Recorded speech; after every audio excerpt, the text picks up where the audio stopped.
ये कांग्रेस बीजेपी नहीं है, ये एक समाज सेवी की डेथ हुई है और जो उनके दर्शन करने पहुंचे उस पर किसी पार्टी का टैग नहीं लगा हुआ, वो किसी पार्टी का टैग नहीं लगा हुआ उसके ऊपर। वो जो आदमी वहां दर्शन करने पहुंचा है उसके ऊपर किसी पार्टी का टैग नहीं लगा हुआ। आप बात को घुमा रहे हो, पार्टी पॉलिटिक्स में ला रहे हो, बीच में मौत के साथ राजनीति करते हो। आपको शर्म आनी चाहिए किस तरह के अल्फाज आप यूज करते हो। नमस्कार, आप देख रहे हैं जवाब तो देना पड़ेगा और आपके साथ में विजेंद्र सोलंकी। कहते हैं कि भीड़ का कोई चेहरा नहीं होता, लेकिन यह भी सच है कि उस भीड़ के आगे या पीछे एक चेहरा जरूर होता है। और इस मुद्दे पर बात करने के लिए हमारे साथ मौजूद है बीजेपी विधायक मदन दिलावर जी, कांग्रेस विधायक रफीक खान जी, बीजेपी नेता मनीष पारिक जी, कांग्रेस नेता स्वर्णिम चतुर्वेदी जी, धर्मगुरु आचार्य सौरभ राघवेंद्र जी और धर्मगुरु सैयद असगर अली जी।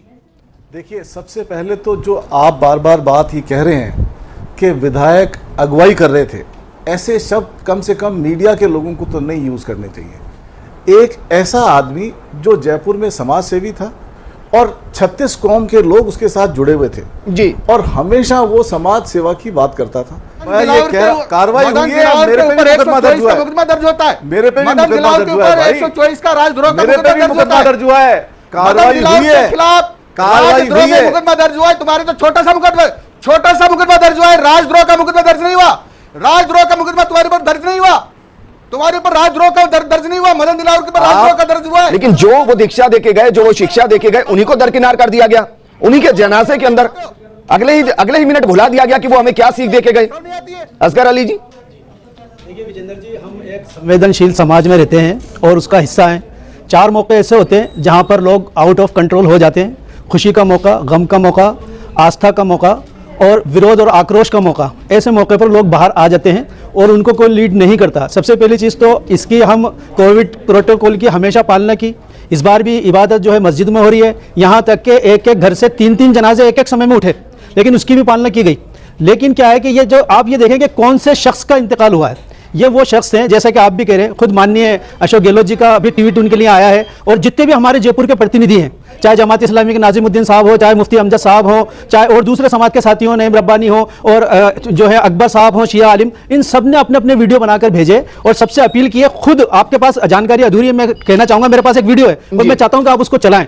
खुद उनके भाई हाजी रफत साहब के बड़े भाई हाजी यासीन साहब और उनके भतीजे ने खुद अपील की है। इंतकाल हुआ है सुबह फजर के बाद और उनकी अपील आई है दिन में 1:30 बजे कि 4 बजे जनाजे की नमाज है, इसलिए आप लोग कोई भी इसके अंदर डायरेक्ट शामिल ना हो, चाहे आप कब्रस्तान पहुंच जाएं लेकिन इस जनाजे में शामिल ना हो। तो लिहाजा उनकी तरफ से बाकायदा अपील की गई, जैसे माननीय विधायक जी भी कह रहे हैं कि जानना चाहता हूं फिर सुनी किसकी जाती है। लेकिन मैंने ये कहा ना कि 4 चीजें ऐसी होती हैं जिसके अंदर लोग बाहर आते हैं। मिसाल के तौर पर अभी किन्नरों ने जो है कि विरोध किया, नारी के नाके क्षेत्र के अंदर आए लोग बाहर। और एक चीज समझ लीजिए सर, 25 आदमी, एक चीज समझ लीजिए, मैं बता दूं, 25 आदमी प्रोटोकॉल तोड़े या 500 आदमी प्रोटोकॉल तोड़े, बात बराबर है। 30 मई की बात है, पूरे हिंदुस्तान ने देखा, पूरे हिंदुस्तान के अंदर बीजेपी का सरकार के 7 साल पूरे हो रहे थे। हालांकि माननीय प्रधानमंत्री ने कहा कि हम इसको सादगी से मनाएंगे, लेकिन उनके चाहने वालों ने हर राज्य के अंदर उस दिन रसोई बाटी। मैं कह रहा हूं 25 आदमी हो या 500 आदमी हो, प्रोटोकॉल तोड़ना एक जैसा है। तो लेकिन किसी एक बंदे ने भी उनके खिलाफ कहीं कोई शिकायत नहीं करी, क्योंकि मानव सेवा का काम था। तो कई बार ऐसा होता है कि चीजें आउट ऑफ कंट्रोल हो जाती है। इसका मतलब ये नहीं है कि कोई उनको भड़का रहा है, कोई उनसे कह रहा है कि आप प्रोटोकॉल तोड़ो। प्रोटोकॉल तोड़ रहे हैं, ऑनलाइन नमाजें हो रही हैं, ऑनलाइन दर्शन हो रहे हैं, नमाज के लिए सब मस्जिदें बंद कर दी गई। ईद जैसी इतनी बड़ी नमाज जो साल में एक बार पढ़ी जाती है। मैं जितना सुना हूं इसका मतलब तो ये हो गया कि राजस्थान के अंदर, देश के अंदर कभी भी कुछ भी हो जाएगा, कोई नहीं रोकेगा, पीछे भावनाओं का नाम दे दिया जाएगा। भावनाओं का नाम मैंने नहीं लिया, क्या बता है, बताइए ना मुझे। 4 चीजें ऐसी होती हैं जिस वक्त लोग बात नहीं मानते। लॉकडाउन चल रहा है, लेकिन मैं तो ये कह रहा हूं लॉकडाउन चल रहा है, बेवजह अगर कोई घर से निकल रहा है वो रुका कैसे नहीं? अंदर सर लॉकडाउन का पालन हो रहा है और बहुत अच्छे तरीके से राजस्थान में हो रहा है। राजस्थान में हम जो भी हमारे लॉकडाउन की फ्रंट लाइन वर्कर हैं उनका शुक्रिया अदा करते हैं और जो राज्य सरकार पूछ रहा हूं, ये लॉकडाउन की तस्वीरें थी कि हमने अपने आपको बचाए रखा है। इन सब चीजों के अंदर हमने राजस्थान की बहुत अच्छी कंडीशन है। हालांकि हम इसके खिलाफ हैं कि कोई प्रोटोकॉल हम तोड़े या किसी से टूटता है, ये बिल्कुल वाकई गलत बात है। लेकिन ये कहना कि कोई अगवाई कर रहा है, जनाजों की कोई अगवाई नहीं करता सर। जनाजे आस्था पर मबनी होते हैं, लोग अपना पहुंचते हैं। तो मैं ये कह रहा हूं जब इतने 1000 लोग निकले, सैकड़ों कह लेता हूं, जब निकले एक जगह इकट्ठा हो रहे थे तब किसी को दिखाई नहीं दे रहा था। मैं ये कह रहा हूं, ये आपका सवाल सही है। आप ये देखें उनके घर से कब्रिस्तान की दूरी मात्र 1.5 किलोमीटर की है और लोग उनके घर की गली के अंदर तो हो ही नहीं सकते, हजारों लोग इकट्ठे, ऐसा हाल है। तो ये लोग अपने अपने अलग अलग एरिया में खड़े थे, जिन लोगों ने बनाया, यहां तक कि हमारे हिंदू दुकानदार भी हाथ जोड़े दुकानों पर खड़े हुए थे। जिस तरीके की तस्वीरें दिखाई दे रही है, इसका मतलब तो यह है कि आस्था के नाम पर कुछ भी करते रहिए। गुजरात में कलश यात्रा निकलेगी, यहां जनाजा निकलेगा। जी विजेंद्र भैया, ये जो कार्य हो रहा है ये बहुत ही निंदनीय है और विशेष तौर पे अभी राजस्थान में 2 घटनाएं हुई है पिछले 3 महीने 4 महीने के दौरान। जो एक कोरोना महामारी में एक गाजी फकीर जो एक उनके लिए इतनी लाखों की भीड़ इकट्ठी हुई, और अब वर्तमान में अभी 2 दिन से ये जो घटना चल रही है अपनी देखने में कि ये ऐसी क्यों है, इनके पीछे क्या कोई लगाम नहीं है, इनका जिम्मेदार कौन है? जिम्मेदार है तो सरकार है। और मैं ये कह सकता हूं दावे के साथ में कि जितनी भीड़ थी उससे 2-3 गुना लोगों को हम 2-3 गुना लोगों को हम वापस कर पाए, वहां से वापस भेज पाए, तो ये अपील का फर्क भी पड़ा। सर, डेथ होने और सुपुर्दे खाक होने के बीच में 9 घंटे थे, अगर मैं गलत नहीं सर। क्या ऐसा नहीं किया जा सकता था? क्या फेलियर नहीं कि समझ पाए कि इतने बड़े शख्सियत हमारे बीच से चले गए हैं, हीरा हमारे बीच से चला गया है, उनके भावनाओं में लोग बहेंगे, उसके लिए पहले से कार्रवाई तैयारी करते, पहले से पुलिस को वहां अलर्ट कर देते, दिक्कत ही नहीं आती। मैंने देखिए सुनिए, मैंने सुबह 9 बजे कमिश्नर पुलिस को फोन कर दिया था कि ऐसी स्थिति है, हमें स्पेशल इंतजाम कर देने चाहिए थे। आप ये जिम्मेदारी लेंगे उसका आपका पुलिस विभाग फेल हुआ है इस जगह, डिपार्टमेंट पुलिस विभाग की गलती है। सवाल यह है कि जब यही सब गुजरात के अंदर होता है जिसके मॉडल का बार बार जिक्र करते हैं, तब दिखाई नहीं देता। जब कलश यात्राएं निकलती है हजारों लोगों की, तब दिखाई नहीं देता। जब पुलिस सिक्योरिटी दिखाई देती है, तब दिखाई नहीं देता। जब एक शव के साथ राजनीति राजस्थान की दिल के अंदर जयपुर में आकर की जाती है, तब दिखाई नहीं देता। असगर जी, मैं ये कह रहा हूं कि इस तरीके से अगर सिर्फ भावनाओं की बात की जाएंगी तो भावनाएं सबके लिए बराबर होती हैं सर। किसी गरीब परिवार से भी कोई चला जाता है ना, तो उस परिवार की भावनाएं उसके लिए उतनी ही प्रबल होती हैं। वो उसमें जाना चाहता है लेकिन उसको डंडे मार के भगा दिया जाता है। अगर वो उसके लिए यह सोचकर प्रतिभोज कर दे, मृत्यु भोज कर दे कि उसको दूसरे लोक में कुछ मिल जाएगा, तो उस पर चालान काट दिए जाते हैं, उसको गिरफ्तार कर लिया जाता है। नियम अलग अलग नहीं हो सकते।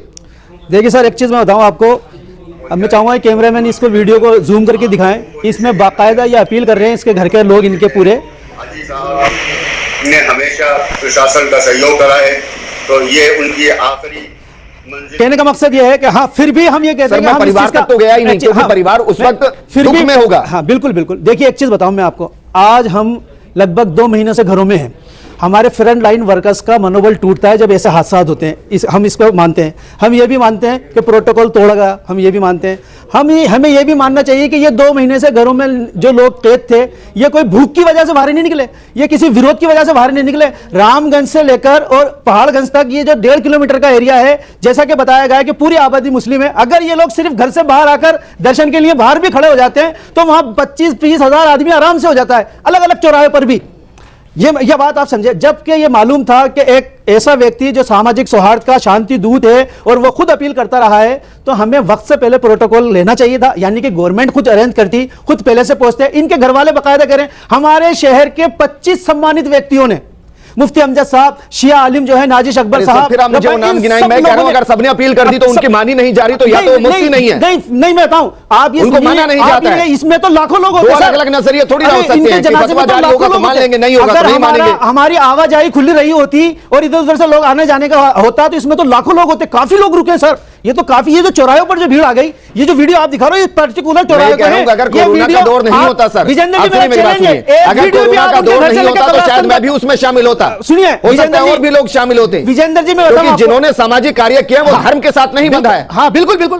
समझना मेरी चीज। विजेंद्र जी, मैं एक चीज आपको बता रहा हूँ, चीजों को समझने की जरूरत है सर। आप जितने भी क्लिप दिखा रहे हैं, सब चौराहे के क्लिप दिखा रहे हैं। एक क्लिप भी उनके मरहूम के घर से लेकर कब्रिस्तान तक का कंटिन्यू क्लिप दिखा दिए जहां पर पब्लिक दिखे। सरकार की बात नहीं मानी, परिवार वालों की बात नहीं मानी, धर्मगुरुओं की बात नहीं मानी। मैं ये कहना चाहूंगा कि आप 30 पॉइंट के बारे में क्यों नहीं बोलना चाह रहे? जहां 50 लोग प्रोटोकॉल तोड़ रहे, वहां क्यों नहीं बोलना चाह रहे? घुसपैठिया तो नहीं है, ये जांच का विषय है, जांच करना चाहिए। जनाजे में तो लाखों लोग होते, ये ऐतिहासिक जनाजा हो जाता। अगर आम दिन होते तो ऐतिहासिक जनाजा होता। मदन दिलावर जी, प्लीज रुकिए। हर जुमे में लोग बाहर होते। अगर मदन दिलावर जी, हर ईद की नमाज पढ़ने बाहर होते हैं, कैसी बातें कर रहे हैं? रुकिए, हाँ रुकिए सर। मदन दिलावर जी, सबको म्यूट कीजिए। रुकिए सर, असगर जी रुकिए। मदन दिलावर जी, अरे सर रुक जाइए, सर रुक जाइए, रुक जाइए। मदन दिलावर जी, अब मैं आपसे पूछ रहा हूं सर, मुझे ये बताइए, जो कलश यात्रा लेकर निकले, अरे रुकिए सर, रुकिए सर। मदन दिलावर, बड़े ही एक मुअज्जज व्यक्ति हैं हाजी रफैक साहब। जब उनका जनाजा निकला तो जनाजा निकला तब भीड़ नहीं थी, जब वो रास्ते में आते गए, लोग अपने घरों से बाहर आते गए अंतिम दर्शनों के लिए। आप लोगों को जैसे इल्म है, कोविड प्रोटोकॉल के तहत हाजी साहब ने हमेशा प्रशासन का सहयोग करा है, तो ये उनकी आखिरी मंजिल में भी नहीं चाहते कि वो किसी तरीके से किसी को परेशानी हो। आप लोगों से गुजारिश की जाती है, हाजी हसीन साहब भी बैठे हैं जो बोल नहीं पा रहे हैं अभी, बहुत दुख है, और मैं भतीजा होने के नाते अपील कर रहा हूँ। कोरोना वायरस जो पूरे हिंदुस्तान पूरी दुनिया में फैल चुका है, इसको लेकर के हम जयपुर के तमाम राजस्थान के लोगों से मुद्दमाना अपील करते हैं कि वो प्रशासन को सहयोग करें हर तरह से और अपने बेजरूरत घर से बाहर न निकलें। इसको मजाक या पिकनिक या ज़बरदस्ती की बात न समझ करके इसको गंभीरता से लें।